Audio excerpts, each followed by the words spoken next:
Couple of days ago, I publicly announced in this channel that I would take the Fortinet FCP 7.4 Fortigate Administrator exam.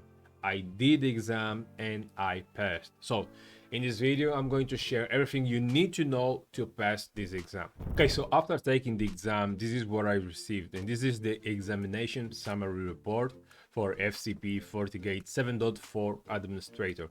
As you can see, it states that the candidate name, Silesio, moi, and the grade is pass. Arigato.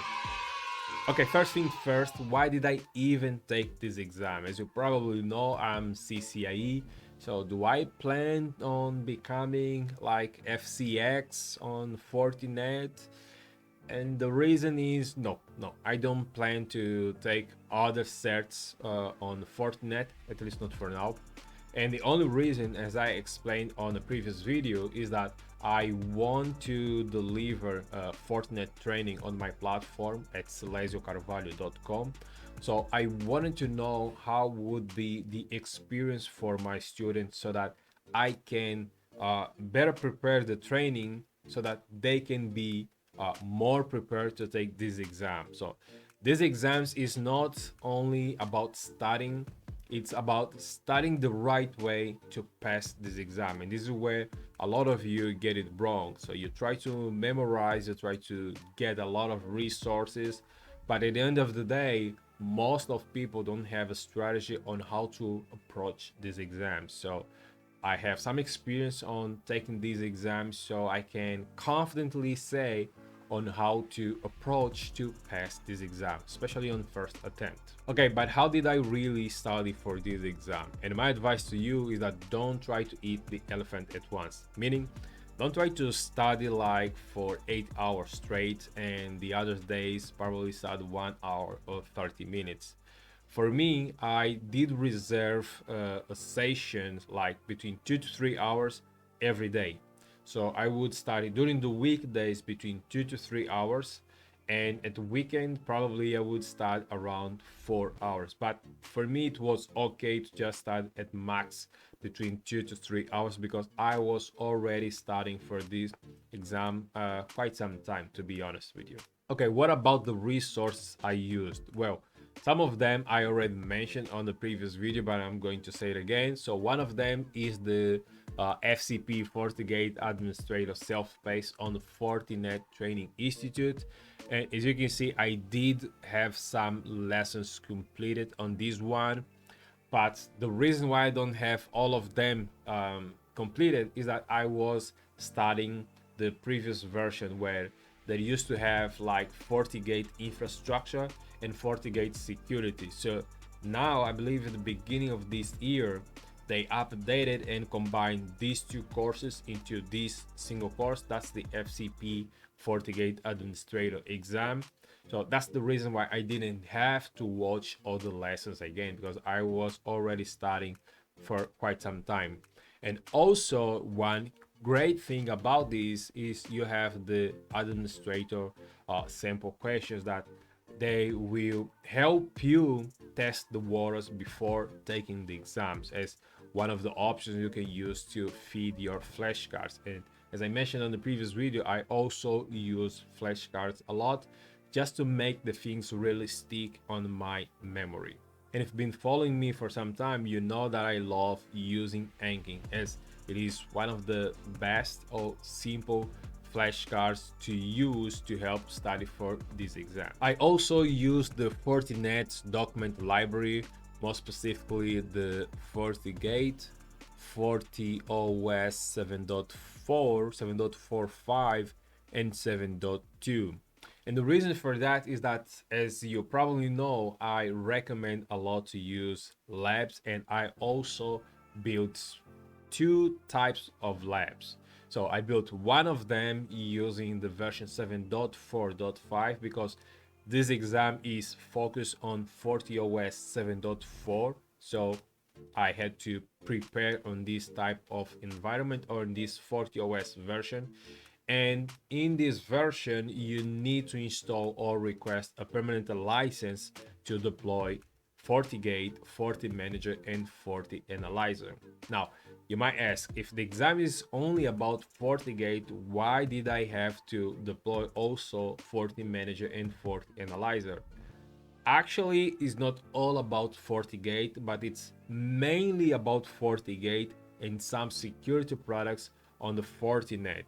And FortiManager and FortiAnalyzer, they are kind of required because during some labs or some lessons, you actually might be required to have some experience managing those devices. Nothing too deep, but it doesn't hard to learn how to use them and how to deploy them. Especially when you get to the lesson Security Fabric, where you have to learn how to combine or how to deploy a security fabric. Two of the core devices required are the FortiGate and the FortiAnalyzer. So having some experience on how to deploy those devices is really important for an FCP administrator. The reason why I had another lab running FortiOS 7.2 is that I didn't have to deploy the permanent license, as this is a requirement only applied on version 7.2, 6 or 5, but on 7.2.0 you don't have this requirement. So I was able to build different topologies using just the FortiGate. Okay, just to recap everything I did use the Fortinet Training Institute to take the FortiGate official training. I did also use the previous version, the Fortigate infrastructure and the Fortigate security. I did use the Fortinet document library.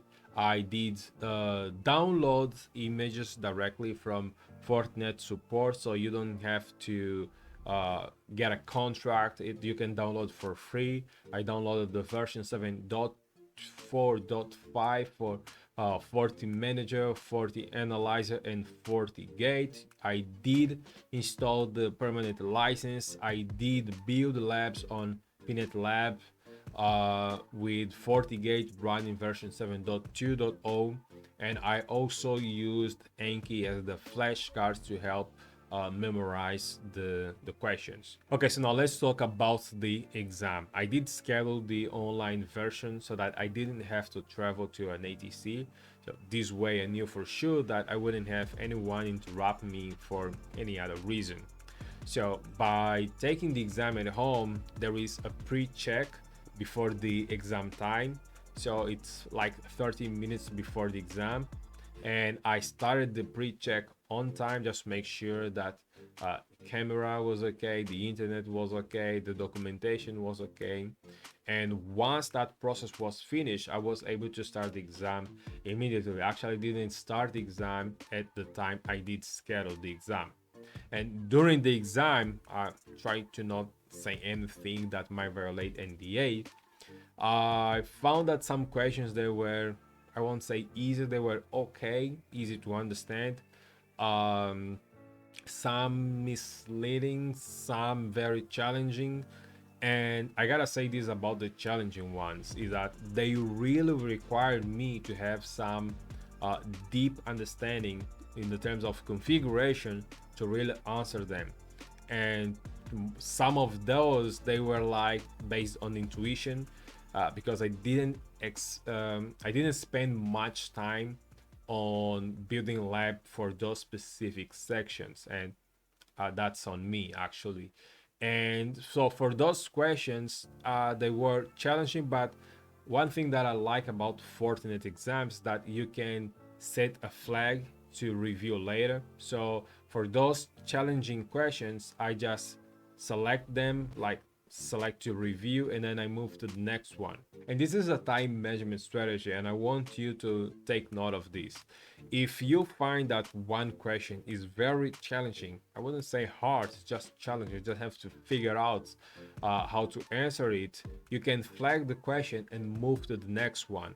And once you answer all the questions, then at the end you can review all the questions that you did flag to review. And by knowing that, okay, I answered all of the questions that I believe they are right, Now I can focus just on these questions that I'm not sure whether they're right or wrong. And this is exactly what I did. So I did spend some time at the end because I had some time spare, and I was checking those questions, just double checking on them whether the answer I selected initially was the correct one. And so by doing that, by the end I was okay, like I did the maximum I could, and eventually it's going to work out, and it did work out just fine. Okay, so now what are going to be the next steps? Do I plan to take the Forti Analyzer exam or the Forti Manager to become an FCP? Well, I'm not looking to get new titles. That's not my thing. And as I mentioned in the beginning of this video, that was only the main reason why I decided to take this exam, not just to be called FCP administrator or anything else. And I don't plan to take any Fortinet certification, not so soon, because professionally I don't have to, and personally I also don't have to. As for other Fortinet products, also based on my experience with my clients, I don't see much deployment on Forti Manager, Forti Analyzer, FortiSwitch, or the other products. So I don't feel like I should invest time and money to become a specialist on those products or on those technologies. So there is no reason going further with Fortinet certification, at least at the time of this recording. So if you have any doubts or questions that you might have, you can write in the comment section or send me a message on LinkedIn, Instagram, on my socials, and I'll get back to you ASAP. And if you took value from this video, don't forget to subscribe, hit the like button, and I'll see you in the next one.